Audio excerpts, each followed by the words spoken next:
Tonight I want to talk with you about a very important topic. Atlanta traffic. Now, I don't know if you've ever been in the city of Atlanta. By show of hands, who has been in the city of Atlanta? Very good, hands down. Who has been in the city of Atlanta on a Friday? Very good. Who has been in the city of Atlanta on a Friday at the ungodly hour of 5 p.m.? Anybody been there? Oh my goodness, a few years ago, I was with some friends on a road trip, and we had gone to Nashville, Tennessee. And on the way back, we had really tried hard to not get put into this situation. But have you found out that sometimes road trips go a little differently than you expect? Yes, so this is what happened with us. We ended up finding ourselves in the middle of Atlanta traffic. And that wouldn't have been so terribly bad, except for one little problem. You see this bottle of water? You know that I like water. Hold on. I drink water. I drink lots of water. You know where this is going, right? There I was in the middle of the city of Atlanta on a Friday at 5 p.m. And I really had to go, but nothing's moving. I wonder, have you ever been in a spot in your life where you feel like nothing's moving and it's really getting uncomfortable? Can I see a show of hands or an amen or something like that? Amen. Tell your friend next to you, it's going to get good. It's going to get good. You know why? Because we've all been in that spot. And I believe God has a word for you tonight about this topic. Here's what it is. See it on the screen. When the mountain doesn't move. Tell your neighbor, when the mountain doesn't move. It doesn't move. Maybe you've been in a place where it's not at all as simple as having to go when the traffic's going nowhere. Maybe for you it's something more serious. Something you've been waiting on and praying for and hoping in for a long time. But the mountain isn't moving. How do you find hope? And what do you do when the mountain doesn't move? So tonight I want to explore really two questions together. Here's the first one and the second stacked on top of each other. Number one, why isn't my mountain moving? And number two, what should I do?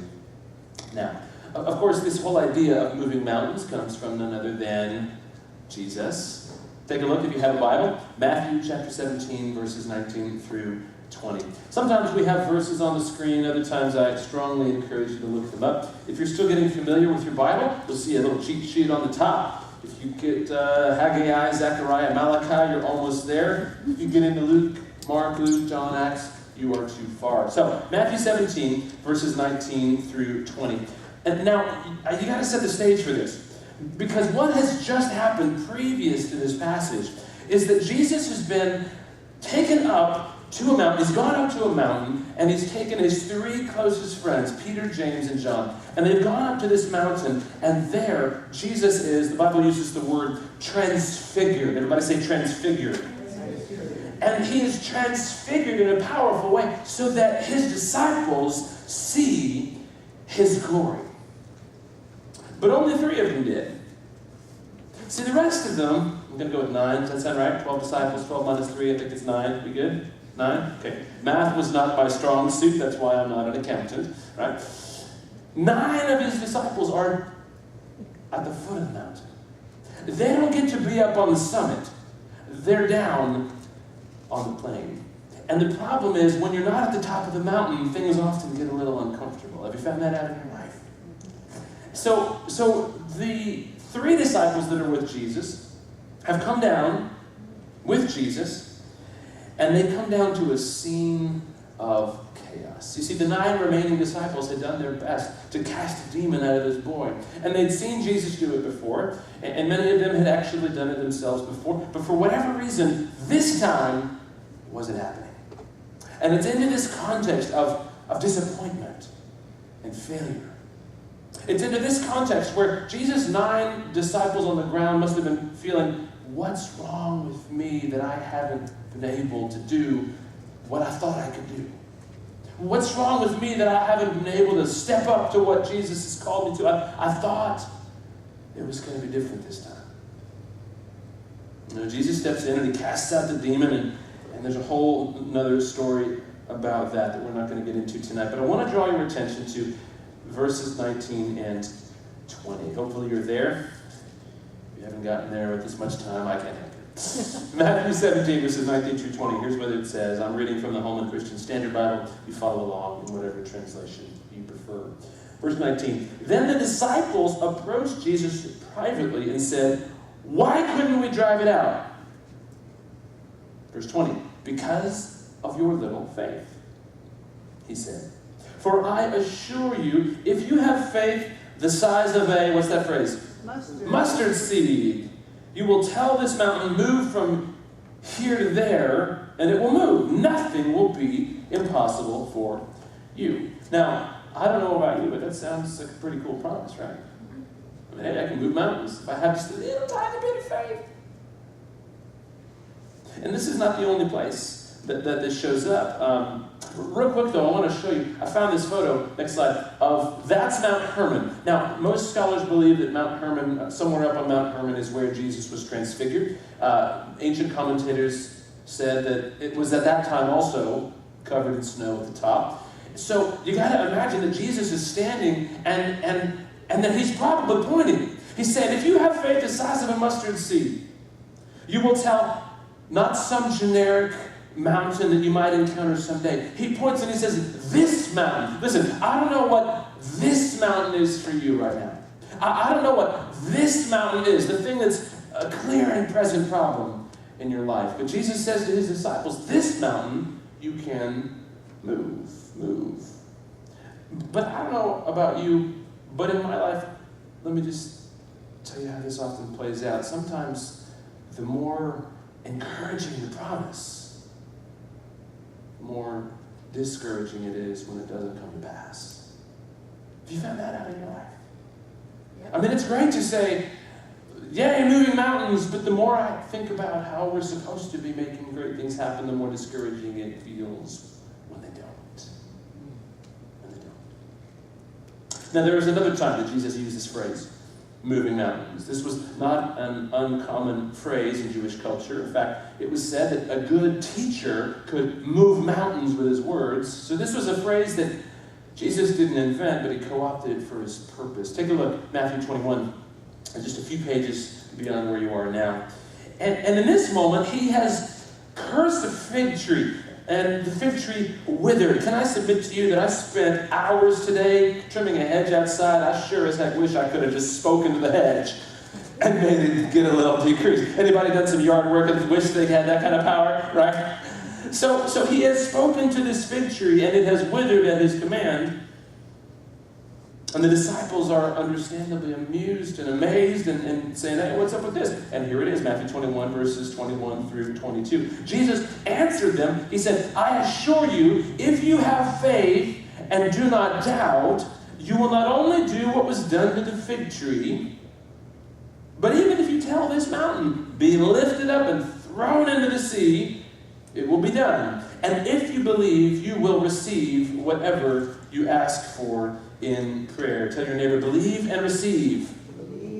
Believe and receive. Now, this is an account that Matthew records. Flip over to the book of Mark, the next book over. Mark was written by a man named John Mark, and it was the written record of many of the oral reports of Peter. Now, Peter, of course, was one who was on the mountain of transfiguration, but he was also at this moment where Jesus cursed the fig tree. And look at how Mark describes this in Mark 11, verses 20 through 24. He says, early in the morning, as they were passing by, they saw the fig tree withered from the roots. By the way, may I submit to you that when Jesus doesn't work in your life, he doesn't want to start from the outside in. He wants to start at the source, starting from the inside out. See, sometimes we want to come and say, God, change this thing in my life. But if you're asking Jesus to do some hedge trimming, he may do that, but I guarantee that the thing he wants most for your life is a revolution at the roots. At the roots. Verse 21. Then Peter remembered and said to him, Rabbi, look, the fig tree that you cursed is withered. Jesus replied to them, have faith. Now, Mark adds this little element. Have faith in God. I assure you, if anyone says to this mountain, be lifted up and thrown into the sea, and does not doubt in his heart, but believes that what he says will happen, it will be done for him. Therefore, I tell you, all the things you pray and ask for, believe that you have received them, and you will have them. So there it is. That's what Jesus says. So let me submit to you that if we just kind of say, okay, well, that's what it says, and let's see what it means, and we read it at this surface level, it's very simple what to do when the mountains don't move in your life. Here we go, ready? Next slide. Here's the simple surface qualifications. If you want to move mountains in your life, number 1, have faith in God. Number 2, speak to the mountain. Number 3, do not doubt. Number 4, believe. So, there you go. Hope you wrote your good notes down. Take this home. Good luck. Let's pray. You're laughing because, wait, well, yeah, thanks, Pastor Philip. I could have read that myself. But if it's so simple, why don't the mountains move for me? If it's so simple, why do I still struggle in this area? Why am I still sick after so long? Why is my child or my family or my spouse or my employer or my employee, why is that relationship not right? I mean, I've had faith in God. I thought I did. And I've tried to speak to the mountain and do what I need to do, and it's not changing anything. And I've tried so hard to push out the doubt and bring in the belief. Well, if we stay at this level, surface level, the conclusions are simple. All right, you want to fix it? Why isn't your mountain moving? Here we go, next slide. I don't have enough faith. I didn't speak to the mountain correctly. Apparently there's some special mountain moving talk that I have to do. I doubted too much, or I believed too little. There you go, simple. Next slide, what do I do now? Here we go. Here's your prescription for moving mountains. Have more faith, speak better, decrease your doubt, and increase your belief. Yay. Now, who would be honest and say that is not necessarily encouraging? Because it's nothing new, right? Well, if I could just flip a little faith switch in my heart and have more faith, well, I wouldn't have these problems, would I? If I just knew the right thing to say, if I could just, think hard enough about happy thoughts, you think happy thoughts and you float off to Neverland with Jesus, right? See, here's the problem with this kind of surface level approach. This makes it all about me. My ability to conjure up the right kind of mental frame of mind, the right kind of words I have to use, the right kind of heart posture. Here's the problem. The approach that simply says, have more faith, speak to the mountain correctly, decrease your doubt, increase your belief. If you keep it at that surface level, you know what that's about? That's about trying to find just the right buttons to push to make God do what you want. And that doesn't, go back, that doesn't translate to helping us have prayer life with God. That sounds a lot more like magic than prayer.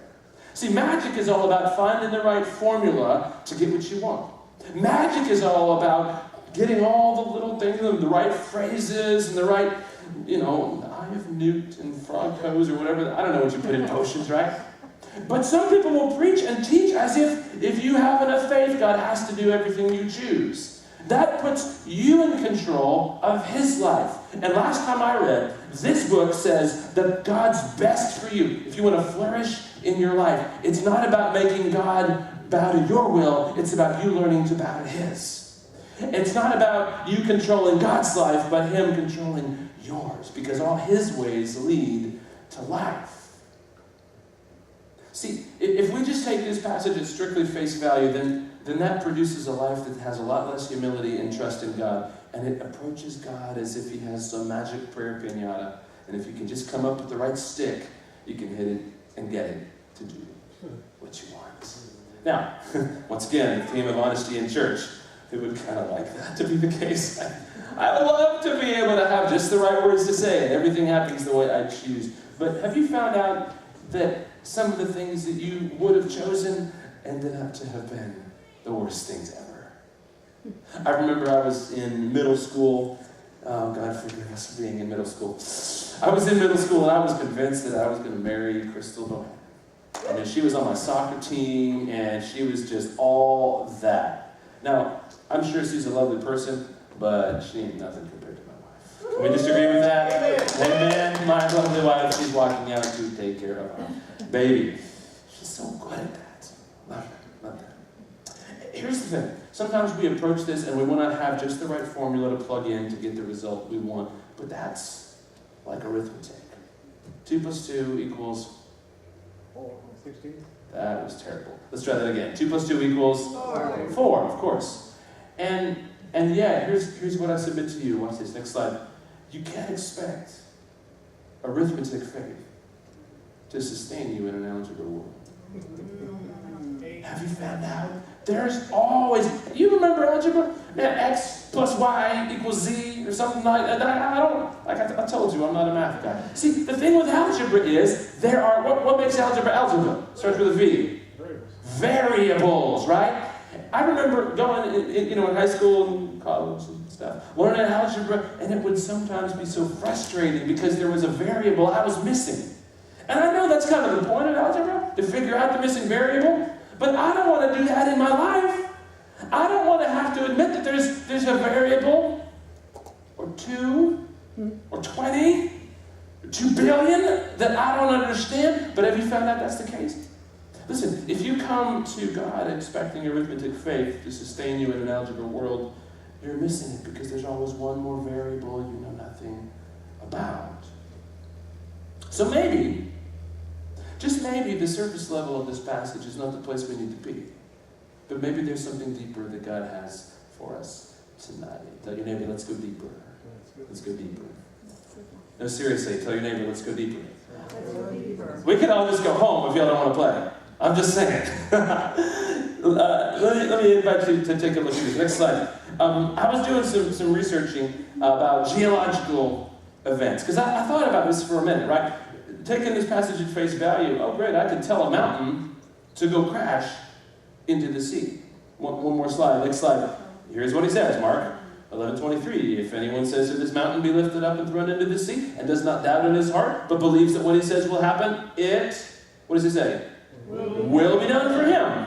Now, have you ever considered, though, what would actually happen if someone had enough faith and cast an actual mountain into the actual sea? Oh boy. That'd be a terrible idea. In fact, I did some research. Next slide. Los Alamos Laboratories, big thing. They do lots of research on this sort of thing. And they did a fascinating simulation on what might actually happen. Now, the results surprised me. But let me show you a brief clip about what they found. Take a look. NASA is currently tracking 1,717 near-Earth objects that are considered potentially hazardous asteroids due to their size and orbits. Approximately 70% of the Earth's surface is covered by oceans, so an asteroid is most likely to impact the water.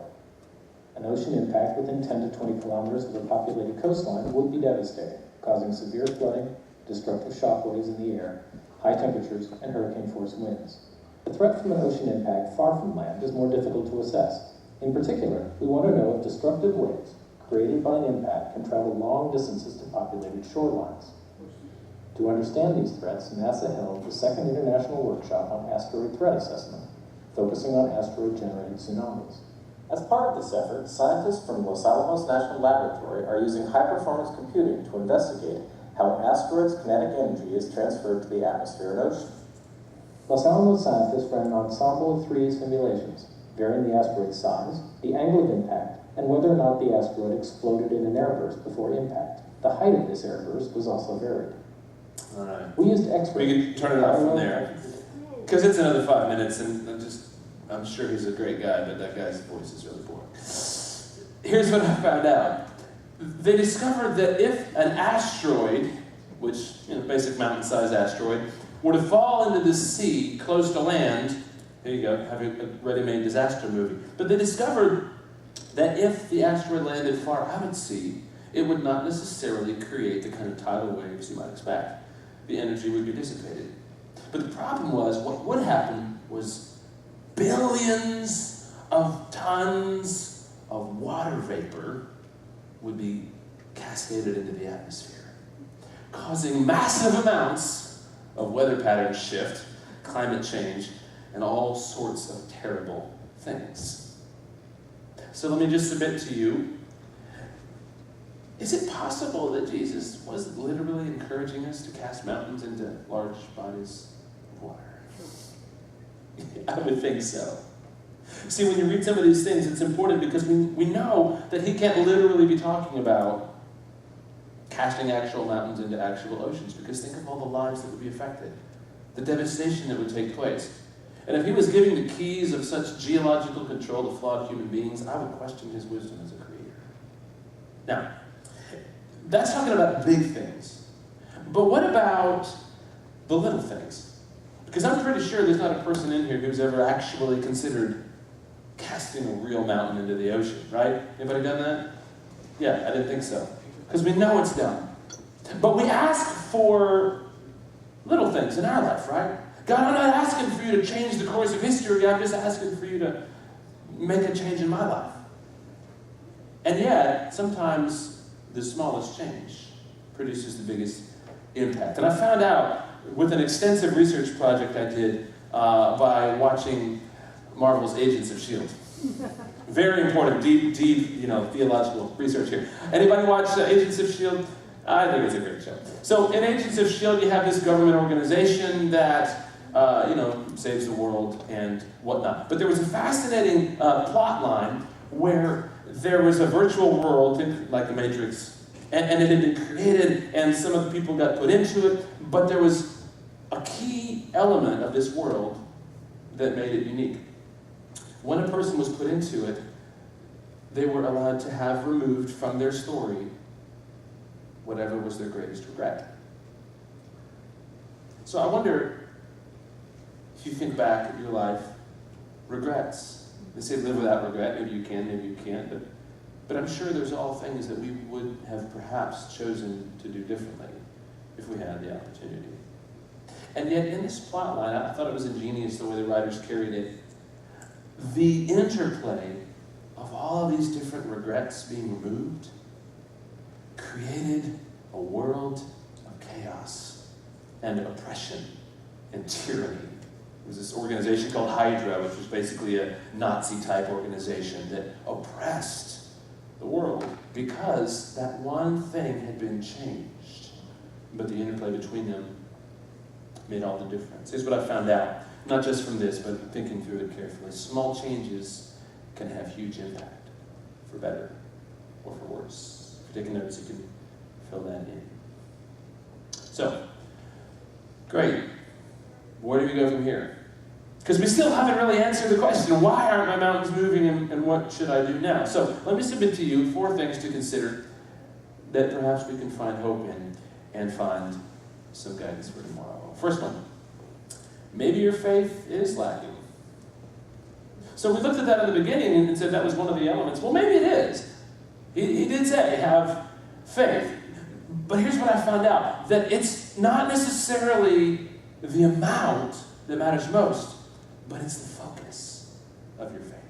See, it's the quality of your faith, not the quantity, that makes it matter most. Is your faith in yourself? Is my faith in myself? Or is it in God? Is it in my ability to plan my life and choose my own things? Or is it in God's ability to map out things for me? I wonder, do you know that biblical faith wants God's will because it has God's heart?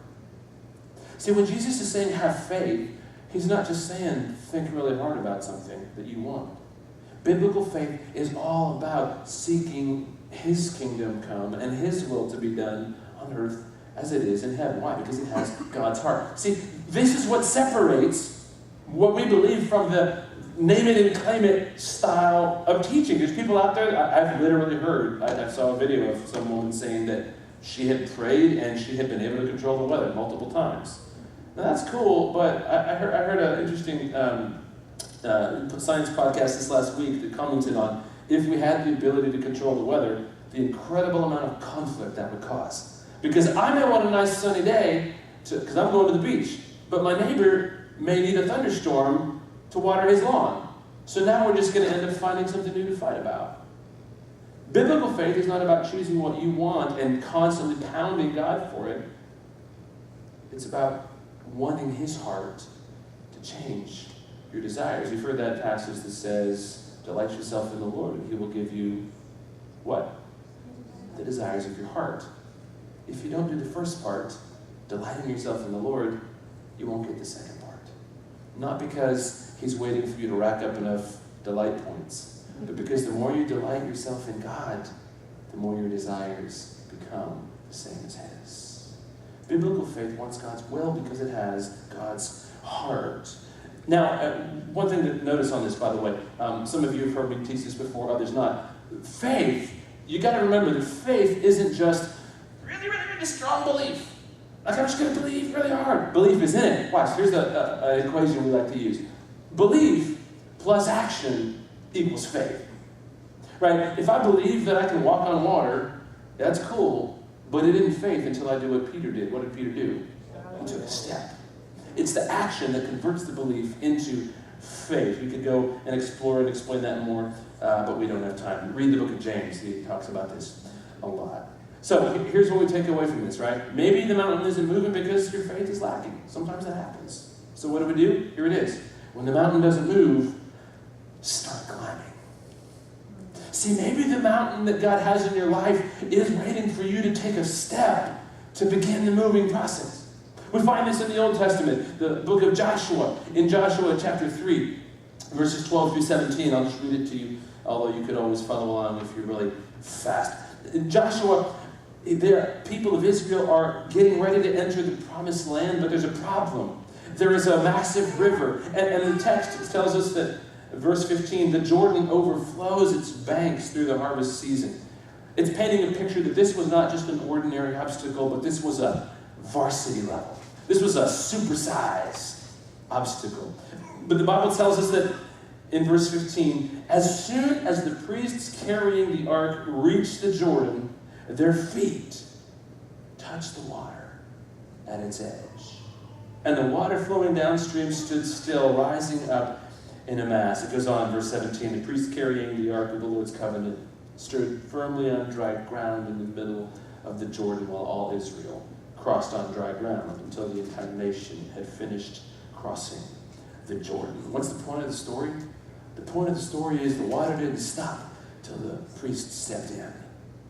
If your mountain's not moving, maybe it's time to start climbing. Number one. Number two, why is my mountain not moving? Maybe it's not the right time. You know this. You've heard this talk before. I don't need to belabor it, but may I remind you that the same God who told Israel to go into the promised land had also earlier told them to turn back. We don't have time to go there, but Numbers 14:25 says this, since the Amalekites and the Canaanites are living in the lowlands, turn back tomorrow and head for the wilderness in the direction of the Red Sea. What's this about? When Moses sent spies into the promised land, only 2 that came back had the faith to believe God for the miracle. What did that mean? That meant God's favor was removed. The time wasn't right anymore. And Israel wanted to push ahead. God said, hey, this isn't the right time. Watch this, next slide. Sometimes tomorrow's deliverance could be today's destruction. The children of Israel here could have gone into the promised land and been annihilated because the timing wasn't right. Listen, God loves you too much to give you tomorrow's blessing when he knows it's going to blow up today. And so maybe you've been praying for something and you're saying, God, why hasn't my mountain moved? Why hasn't this thing changed? Maybe it's because he's got other pieces of the puzzle that he's putting together so that when the time comes, it's going to be leading to your deliverance, not to your destruction. What does it mean? It means this. What do? You do this. When the mountain doesn't move, keep praying. Don't lose heart. Don't give up. Don't turn back. Don't stop. Jesus taught this. Jesus taught this in Luke 11. His disciples asked, how should we pray? And he gives this great example of the Lord's Prayer. But in Luke 11, verses 9 through 10, notice how he emphasizes, and I love how the Holman Christian Standard Bible renders this. Jesus said to this, talking about prayer, he said, so I say to you, keep asking, and it will be given to you. Keep searching, and you will find. Keep knocking, and the door will be opened to you. For everyone who asks receives, and the one who searches finds, and the one who knocks, the door will be open. What's Jesus saying? He's saying, keep praying. Keep going. Don't lose heart. Don't give up. Don't turn back. Don't stop. Can't stop. Won't stop. Don't stop praying, because maybe it's just not the right time. But I thought about this too. Why is my mountain not moving? Well, number 3, maybe it's not the right mountain. Do you realize that sometimes there's something in my life that I wish would change, but God knows if that changed, it would screw everything else up? Do you know that God has plans for your life that are good, plans to deliver you, plans to prosper you, plans for good and not for ill, to give you a hope and a future? But maybe if you were asking a mountain to move, maybe that was the mountain that was going to be your platform of success. Maybe that was going to be the mountain on which you would meet him in a deeper way. And Paul understood this. See, watch this. Sometimes the mountain God wants to move isn't the shape of your circumstance, but the strength of your heart. And maybe the very fact that that mountain hasn't moved yet is what God is using to strengthen you on the inside, to prepare you for the future he has for you. The Apostle Paul knew this. He had this thing in his life that he had begged God to take away from him. We find this in 2 Corinthians 12, verses 7 through 9. Now, Paul had been given an amazing opportunity. Jesus had spoken directly to him on a repeated basis, revealing things to him that he hadn't revealed to anybody else. But watch what Paul writes in 2 Corinthians 12, verses 7 through 9. He says, "Because of the extraordinary revelations, so that I would not exalt myself," because you know, right, that the Lord resists the proud, but gives grace to the humble.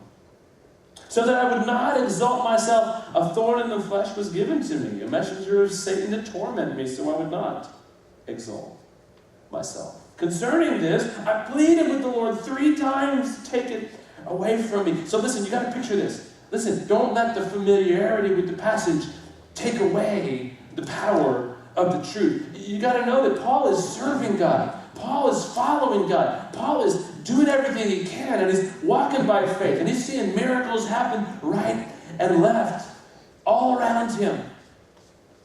And yet in the one area that he felt he needed it most, nothing's changing.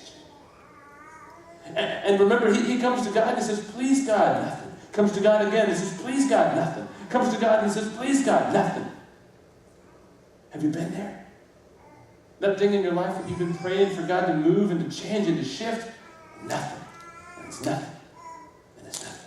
And Paul writes then, and I can only imagine what he must have felt like as he wrote these words. Did he feel, well, I hate it, but I can't change it? Did he feel, hey, you know what? I think I can get through this. I think it's going to be okay. Did he feel like he later wrote that he was actually rejoicing in this? Let's read verse 9. "But he said to me, my," what's that word? "Grace is sufficient for you, for power is perfected in weakness. Therefore I will most gladly boast all the more about my weaknesses, so that Christ's power may reside in me." See, Paul knew that sometimes the mountain God wants to move isn't the shape of your circumstances, but it's the strength of your heart. Paul knew that maybe things weren't going to be changing outside of him, but God was doing a greater miracle within him. Paul knew that if that mountain would have been moved, it may set him up just for a bigger fall. And Paul was able to find hope when his mountain didn't move, because he knew that the mountain was moving. It was just a different mountain than he thought. But number 4, we say, God, why isn't my mountain moving? Well, maybe God's plan is bigger. I wonder, you all got a marble when you came in today, where I walked around and handed one to you. How many of you were really confused by that? Why do I have a marble? Now, some of you may not get marbles. Maybe I have marbles. You can feel free to get one after the thing. I would also encourage you to return them if you don't want them. Anybody ever played marbles? Right? Marbles are fun, right? So what do? So you get the little marble and you put it on the thing. See if this is a level. That is not a level table. That is not level at all. All right. Right, so here's how you play marbles, right? What do? You take the marbles, you put it on the ground. I don't have one of those big ones, but You take the marble. You know what to do, right? Yeah, you just take it and you just, oh, look at that. Now, here's the thing about marbles. It's cool when you have a little circle and you can kind of notice that the interaction between the marbles change depending on how you hit the one, right? It's kind of the point of the game. May I submit to you that we live in a world where every person and every choice and every moment is a marble. Over 7 billion people on the planet, each with their hopes and their dreams and their desires and their hurts and their fears and their goals and their wins and their losses and their choices. Every one of those 7+ billion people interacting in ways that only God can see. And see, I can sit down and I like to look at my own little circle and I think, well, God, I want to change this. I'm praying for this. And I know that if this changes, that's going to change too. You know what I don't see? I don't see the billions of other interactions that those choices will have. And yet, God does. See, it's kind of like this. I think I have a graphic of a Facebook friends diagram. And how many of you are on Facebook? Several? Yeah, of course, yeah. So this is a diagram of a friends list. It's not mine. I tried to get my own, but they took out that functionality. Boo.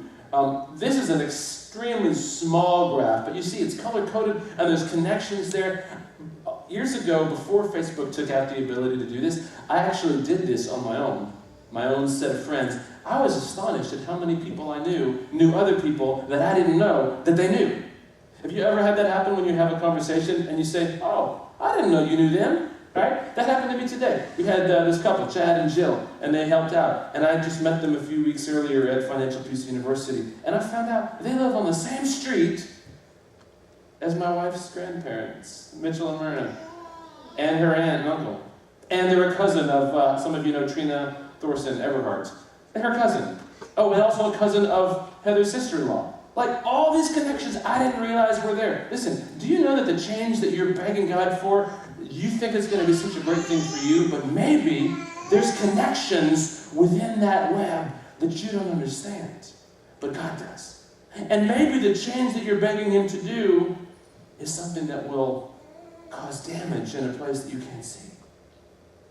And maybe there's a bigger plan in the midst of your circumstance right now that God's working out, but you'll never be able to see it until you get to the place when you realize, and I realize, that it's not about me. I've been watching a lot of Marvel movies lately and watched Doctor Strange, watched Iron Man, watched Thor. These heroes, these epic stories, you know what the turning point is in each of their stories? It's when they come to that place, when they realize that no matter how skilled and talented and rich and powerful they are, true heroes know it's not about them.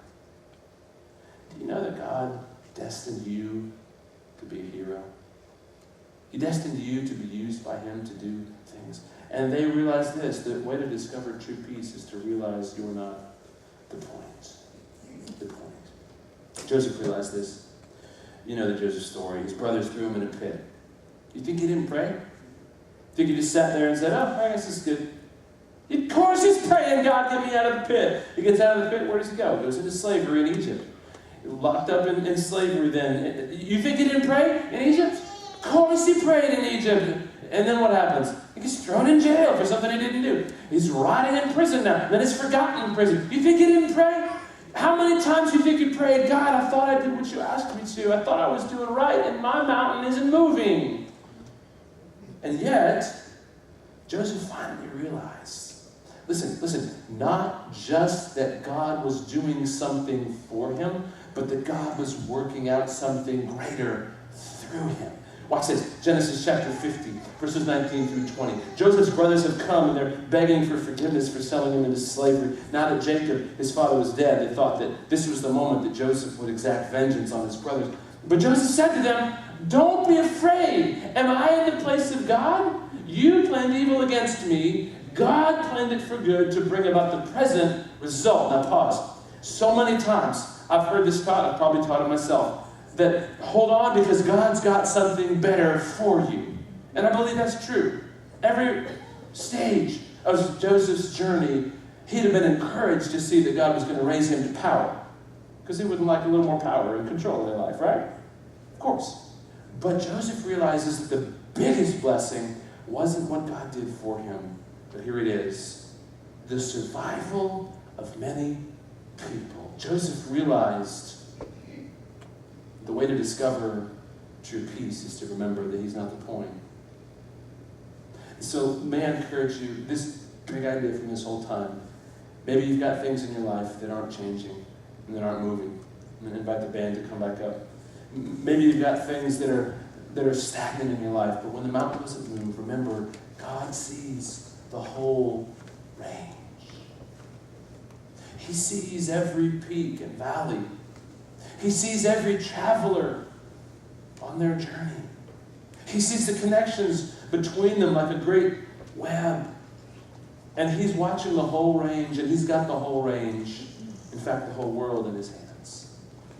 And when you come to that place when you're so discouraged because your mountain isn't moving, can I invite you to remember with me that it's not that God is absent or unconcerned.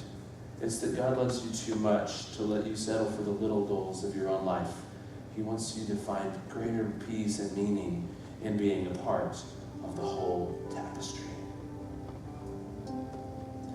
And at the end of the day, whether mountains move or not has so much less to do with our faith and much more to do with God's faithfulness.